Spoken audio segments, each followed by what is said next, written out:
तो आपको से मैं ये जानना चाहता हूँ कि आपने सनातन में आने के लिए इस्लाम छोड़ा? देखिए, कहा जाए तो एक तरह से भैया हाँ, इसका आंसर यही होगा। सनातन इस्लाम मैंने इसलिए छोड़ा क्योंकि बहुत सारी उसमें गंदगी थी, एक वर्स्ट कल्चर था, जिसको जो कहा जाए एक जो है झूठे बाइयात जो है बातों पर टिका हुआ इस्लाम था। पढ़ लिया मैंने उसको, फिर मैंने ये चीज़ें देखी तो मुझे भगवत गीता पढ़ी मैंने, उससे इंस्पायर हुआ, ठाकुर जी से इंस्पायर हुआ, राधा रानी से जो है बहुत ज़्यादा मेरा लगाव हुआ। और वहाँ पे मेरा जो है धीरे धीरे इस्लाम मेरे अंदर से ख़त्म हो गया, मेरी इस्लामिक फितरत भी ख़त्म हो गई और मैं सनातन में मैंने घर वापसी कर ली। तो मुझे ये चीज़, मैं तुमसे क्योंकि पहले भी मिला था, उस टाइम पे इतनी बात नहीं हो पाई थी जी। और मुझे ये चीज़ भी कंफर्म करना था कि भाई किस लिए छोड़ा। और काफ़ी सारे लोग मैंने सुना है कि इस्लाम को अब छोड़ रहे हैं धीरे धीरे, क्योंकि बहुत जिनको सारे जो ज़्यादा पढ़ ले रहे हैं, जो ज़्यादा समझ ले रहे हैं। और मेरा मानना ऐसा है कि जो इंडिया में है वो आधे तो कुरान को रट्टा मार रखा है लोगों ने। हाँ, ये उनको बहुत अच्छा मीनिंग पॉइंट, नहीं पता। ये बहुत अच्छा पॉइंट पकड़ा आपने शिबू भैया। इसी पे मैं कहना चाहता था कि मेरे भी बचपन में क्या हुआ था, ये मौलवी द्वारा जो है ना, जैसे मैं मदरसे गया था, आपको बताया ये बात। मैं मदरसे गया, तीन साल की जो बच्ची के साथ मैंने वो वाहियात जो है हरकत देखी मौलवी की, तो मैं उससे ना बहुत ज़्यादा दुखी हो गया था। जैसे मैंने आपकी पहले वाली वीडियो में बात की थी कि वो मौलवी ने क्या किया, उस बच्ची को जो ना सबक याद करके नहीं आई, वो पहले सिपारे का अलिफ बे ते से, अच्छा हाँ, वो सिपारे का सबक याद करके नहीं आई, उसको ऐसे करके इधर आ, अंधी है क्या, इस तरीके से ऐसे उसको मार दिया। इतना झपट्टा मार के उसको पूरी इतनी बुरी तरह से मारा उसको डंडे से कि यहाँ से लाल उसका पड़ गया, यहाँ से इसको शायद थोड़ा सा इधर से ऐसा थप्पड़ मारा तो यहाँ से ब्लड आने लगा।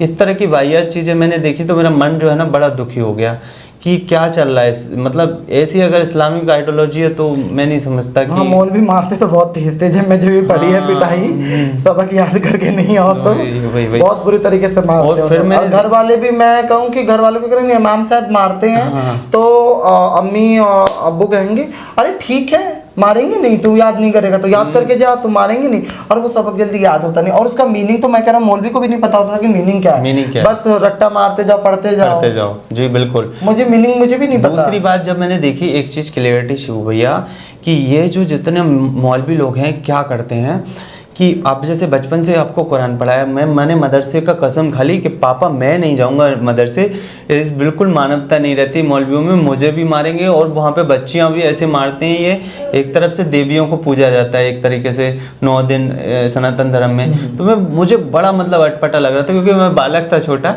तो मुझे ये चीज़ लगी कि नहीं, ये चीज़ सही नहीं है। इसके बाद जो है मैंने देखा कुरान में, अब जैसे पापा जो चाहते थे, क्योंकि इस्लाम में पैदा हुआ, इस्लामिक फैमिली में भैया, तो पापा ये चाहते थे कि ये जो है इसको कुरान याद हो जाए किसी भी तरह। तो उन्होंने कुरान याद करने के लिए मौलवी को घर पे लगाया। अब एक क्वेश्चन उसके ताल्लुक से ये पूछा था उनसे कि आप ये अरबी में मुझे पढ़ा रहे हैं, इसका मीनिंग तो बता दीजिए। कहा नहीं, इस पर सवाल नहीं करते, चुपचाप इसको कुरान को पढ़ो, 30 सिपारों को पढ़ो, आपको पढ़ना पड़ेगा, ये इस्लाम का रूल्स है। तुमने कहा ठीक है, इस्लाम का ये रूल्स है तो ठीक है, रट ले रहे। फिर तुमने मानी कहाँ से पढ़ा, जो तुम इतना बता रहे हो, तो मानी कहाँ से पढ़ा कुरान की मीनिंग? हाँ, जो मानी बोलते हैं ना, हाँ, बिल्कुल बिल्कुल। अगर उसका तर्जुमा देखा जाए तो उसका गूगल से पढ़ा है, कहाँ से? हाँ, बिल्कुल सही कह रहे हैं आप कि इंसिडेंट वहाँ से शुरू हुआ था। मैं आपको बताना चाहता हूँ शिव भैया, इन्होंने मुझे मार मुसलमान तो बना दिया, लेकिन मेरे अंदर से वो इंसानियत, मानवता नहीं निकाल पाए, जो बचपन से मुझे जो है कहीं ना कहीं भगवान ने पता नहीं कैसे अंदर डाल रखी थी मेरे अंदर। ये कहते हैं कि सिर्फ अरबी गुलामी करवा देते हैं ये लोग, मौलवी लोग मार के अरबी गुलामी सिखा देते हैं, लेकिन वो मानवता अगर किसी में है और वो मुस्लिम में है ना, तो वो कहीं ना कहीं इस कल्टे से निकल जाता है। अब जो आपके तर्जुमे वाली बात आती है तो मैं आपको बता देना चाहता हूँ शिव भैया, उधर क्या हुआ था कि 11वीं क्लास में जब मैं मछलियों को दाना डालने जाता था, तो मछलियों को दाना डालते समय मेरे एक टीचर्स थे, उन्होंने ये चीज़ टोक दी कि भैया तुम ये मछलियों को दाना डाल रहे हो तो किस तरह से, ये तो तुम्हारे कुरान में तो हराम है। मछली को दाना डालना हराम है कुरान में? कैसे? अब जैसे उनके ताल्लुक से आप समझिए, वो उनका ये कहना था कि आप ये मछलियों को दाना डाल रहे हो और इसी को जो है वो मुल्ला खा जाते हैं काट के सुबह, तो भाई आपको तो पाप, आप जो पुण्य कर रहे हैं वो आपको पाप भी लगेगा। बात तो ये भी सही है कि रात को मछली को दाना डालो, सुबह उसका मार के खा जाओ, तो ये पुण्य कहाँ से हुआ? बात तो ये भी सही है। तो वो चीज लॉजिक ना अच्छा, मेरे मुझे अभी एक बात बताइए कि हमने बहुत सुना है कि कुर्बानी को लेके बहुत सुना है, तो ये जो कुर्बानी है, मुझे ये समझ नहीं आता कि बेटे को कहते हैं कि बेटे की जगह पे हम बकरे को कुर्बानी देते हैं। हाँ, तो अगर क्या बेटे को होता, तो अगर बेटे को कुर्बानी जायज होती तो क्या बेटे से मुसलमान अपने बेटे को कत्ल करता?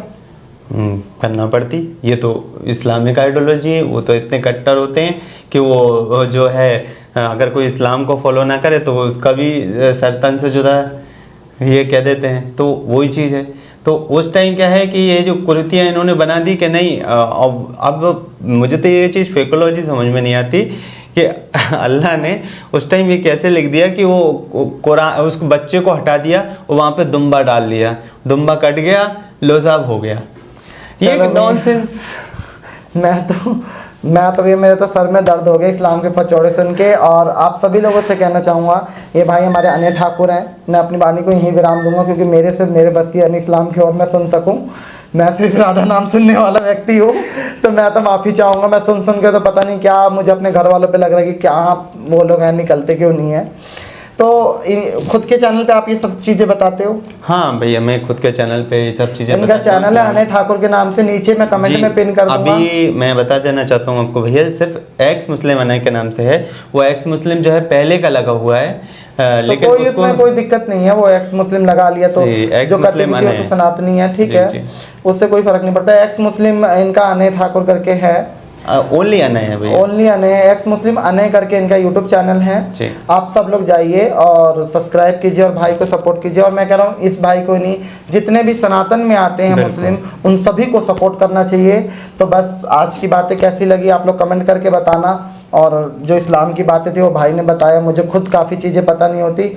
तो आज के लिए इतना ही। राधे राधे, जय श्री कृष्ण। राधे राधे, जय श्री कृष्ण।